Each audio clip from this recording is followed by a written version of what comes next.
Bonjour à tous les amis, j'espère que vous allez bien. On se retrouve pour une nouvelle vidéo aujourd'hui les amis. On se retrouve pour une vidéo mercato. On va parler de Yannick Carrasco au Barça pour 9 millions d'euros. Il devrait rejoindre le Barça cet été pour 9 millions d'euros si le fair play financier le permet. Donc les amis, dans cette vidéo on va présenter le joueur assez rapidement. On va voir les points faibles et les qualités. Et également on va voir qu'est-ce qu'il pourrait apporter au Barça. À quel poste va-t-il jouer? Est-ce que ce serait une bonne chose? On va voir également son futur salaire plus ou moins. Bref les amis, si vous appréciez ce genre de vidéo, n'oubliez pas de rester jusqu'à la fin, de vous abonner et non on perd pas plus de temps. C'est parti pour la vidéo.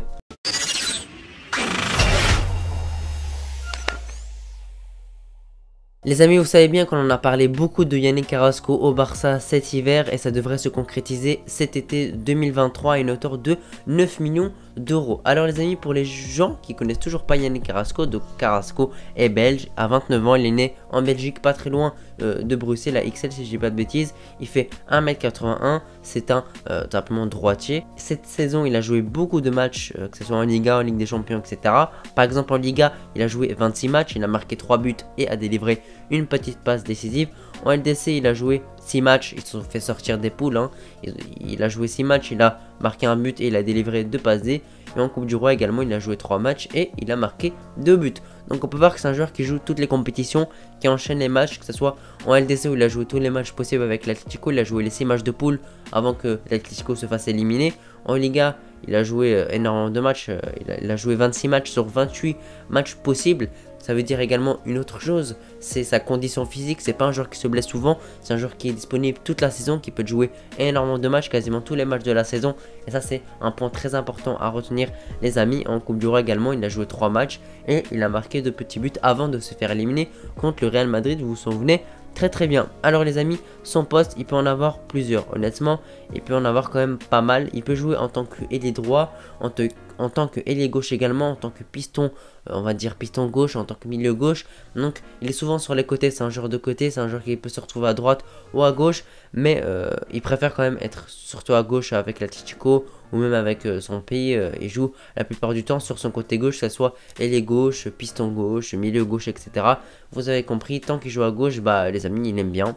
Également, c'est un joueur qui a été formé simplement en Belgique, à Genk, puis il a joué à Monaco jusqu'en 2012, puis il a rejoint simplement l'Atlético Madrid en 2015, donc il a joué à Monaco, pardon, jusqu'en 2015, puis il a fait un petit tour en Chine, voilà, il a fait un petit tour en Chine, et puis il est retourné à l'Atlético en 2020, et depuis il est à l'Atlético Madrid, et franchement il enchaîne les matchs, il enchaîne quelques buts, il met quelques passes D, voilà, il performe quand même pas mal avec l'Atlético.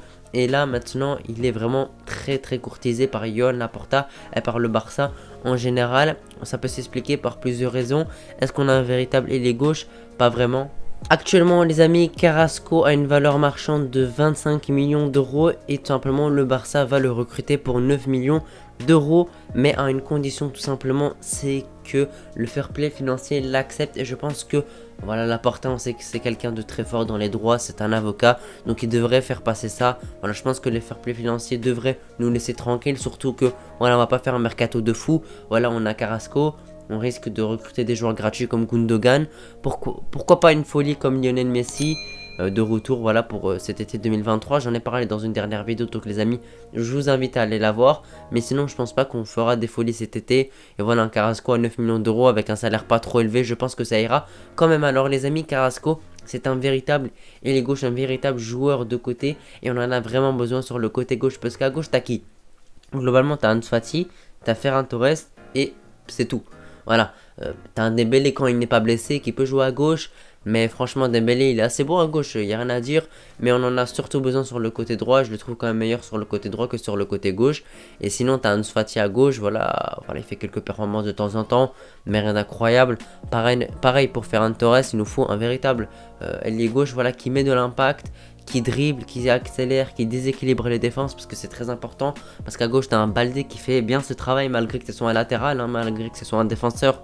Bah, sur son côté gauche, il apporte quand même pas mal, mais il lui faut quand même un joueur devant pour qu'il puisse combiner, voilà, avec un Carrasco. Je pense que ça pourrait aller assez bien et ça pourrait aider Baldé également, parce que franchement, sur son côté gauche, il fait quasiment tout le boulot. Il fait le boulot de défenseur gauche, mais également de ailier gauche. Il se retrouve souvent assez haut pour centrer, etc. Pour faire le jeu, pour jouer comme un véritable ailier gauche parce qu'on n'en a pas tout simplement. Et ça c'est vraiment très important, c'est un des points clés de cette saison, c'est simplement de la saison prochaine pardon, c'est d'avoir un véritable ailier gauche qui performe. Et ça c'est vraiment très important avec de la concurrence, avec pas mal de joueurs, avec simplement un effectif fourni partout, que ce soit en défense, au poste de latéraux, au milieu de terrain, au poste des ailiers, au poste de buteur, etc.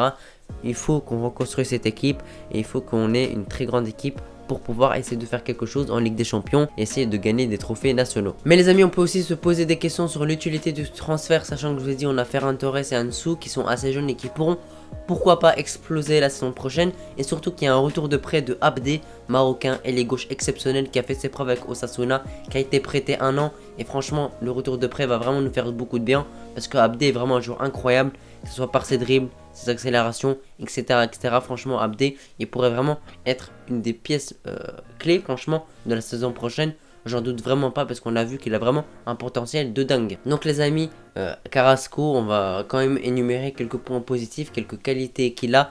Premièrement, c'est pas un joueur qui est, on va dire, qui est radin dans ses efforts, etc. C'est un joueur qui court, qui fait les efforts, qui peut presser, qui peut courir après le ballon, qui peut faire les efforts pour les autres, etc. Il n'y a pas de souci par rapport à ça, c'est vraiment un guerrier sur le terrain. Et c'est vraiment un joueur qui se donne de la première à la 90e minute. Et ça, c'est vraiment quelque chose à retenir. Également, les amis, je vous dis que c'est un joueur qui joue quasiment tous les matchs de la saison, toutes les compétitions, que ce soit LDC, Coupe du Roi, championnat également. Franchement, il n'y a rien à dire là-dessus, il joue vraiment énormément. Et ça, c'est vraiment quelque chose également à retenir. C'est un joueur fiable, c'est pas un joueur qui va être blessé la moitié de la saison, voire plus. Voilà, on peut voir Dembélé qui s'est blessé, bon, allez, on va dire, il y a quasiment 2 mois, toujours pas de retour. Est-ce que c'est une fin de saison? Ça fait vraiment un bon bout de temps qu'on nous dit qu'il va bientôt revenir. C'est toujours pas le cas, donc je suis vraiment inquiet. Et voilà, c'est totalement le contraire de Carrasco, qui est un joueur fiable, qui est un véritable professionnel, qui est, voilà, qui est vraiment investi, qui n'est pas fragile. Et donc c'est important quand même d'avoir des joueurs où tu peux compter sur eux sur toute la saison, pas comme je vous ai dit Dembélé ou d'autres joueurs. Les amis, également un autre point positif, mais cette fois-ci financier, c'est tout simplement le montant de son transfert les amis. Au début on parlait de vraiment d'une grosse somme, voilà on va dire 30-20 millions d'euros, c'est vraiment pas négligeable. Et là on passe directement les amis à 9-8 millions et ça c'est vraiment totalement différent. Voilà, quelques millions d'euros pour recruter un Carrasco qui a de l'expérience, qui a quasiment 30 ans, qui a beaucoup de matchs tout simplement, qui est un joueur fiable, qui est performant également, qui marque, qui délivre des passes D. Voilà, on peut dire que c'est quand même intéressant financièrement. Après, est-ce qu'il pourrait simplement s'adapter au Barça? Est-ce qu'il aurait le style Barça? Est-ce qu'il saurait s'imposer au Barça? Ça, c'est une autre question. Parce que Carrasco a joué en Chine, a joué à Monaco, a joué à l'Atlético. Mais c'est vraiment pas du tout le même style de jeu qu'au Barça. Et ça, c'est vraiment un point noir. Est-ce que, voilà, il a joué à l'Atlético, il a su s'imposer. Mais c'est pas du tout pareil que jouer au Barça, où on te demande plus de qualité technique. C'est très important. On te demande de faire quand même moins d'efforts, voilà on presse quand même, mais pas autant que l'Atlético, tu cours quand même un peu moins, tu as moins cette rigueur défensive, voilà parce que l'Atlético, voilà ils défendent tous ensemble, etc. Je vais pas vous apprendre le jeu de l'Atlético, le Barça c'est quand même un peu moins, c'est plus de technique, c'est plus de vista, c'est plus de jeu rapide, en une touche, etc. C'est moins en transition rapide également, parce que Carrasco en transition rapide, ça c'est vraiment très important, il est vraiment très très bon sur ça les amis, sur une contre-attaque, voilà, imaginons grosse perte de balle de l'adversaire, Carrasco pourrait vraiment te faire une grosse accélération et essayer de bien exploiter les espaces en contre-attaque. Et c'est vraiment un véritable joueur de transition rapide. Mais est-ce qu'il sait jouer en posant le jeu, en jouant un peu plus doucement comme le Barça fait, etc. Ça je sais pas. N'hésitez pas à me donner vos avis dans les commentaires. Voilà, je lis tous les commentaires comme d'habitude, donc les amis n'hésitez pas à me dire si pour vous Carrasco pourrait s'imposer au Barça ou non. Également les amis, si on le recrute c'est pas pour le long terme, voilà il a quel âge là, il a 29 ans à peu près, voilà 29 ans les amis, il ne reste pas encore beaucoup d'années de carrière, voilà c'est pour on va dire un contrat de quoi, allez on va dire 2-3 ans. Et puis on voit la suite. Et si jamais, on va dire les amis, imaginons, voilà, si ça marche pas au Barça, on pourra le vendre pour une dizaine de millions d'euros quand même, hein, les amis. Carrasco, ça garde quand même une bonne valeur marchande. Franchement, il n'y a pas de souci par rapport à ça. C'est un joueur qui a une très belle carrière, qui a joué dans différents clubs, qui joue avec son pays très souvent. Donc il n'y a vraiment pas de souci par rapport à ça. Donc on n'a pas également un risque financier. Voilà, si tu le prends pour voilà, 9 millions avec un salaire de 5 à 6 millions d'euros, je pense que ça pourrait vraiment aller. Et si jamais ça marche pas, tu peux le vendre directement l'hiver d'après, voilà l'hiver 2023, ou ben ou bien pardon l'été 2024. Voilà les amis, j'espère que vous avez apprécié la vidéo. Si vous l'avez apprécié, n'oubliez pas de vous abonner, de lâcher un pouce bleu. N'hésitez pas à me dire aussi si vous êtes pour ou contre l'arrivée de Yannick Carrasco au Barça. Et moi je vous remercie d'avoir regardé la vidéo jusqu'ici. On va se retrouver pour une prochaine vidéo, que ce soit débrief avant match ou autre chose. Allez les amis, ciao.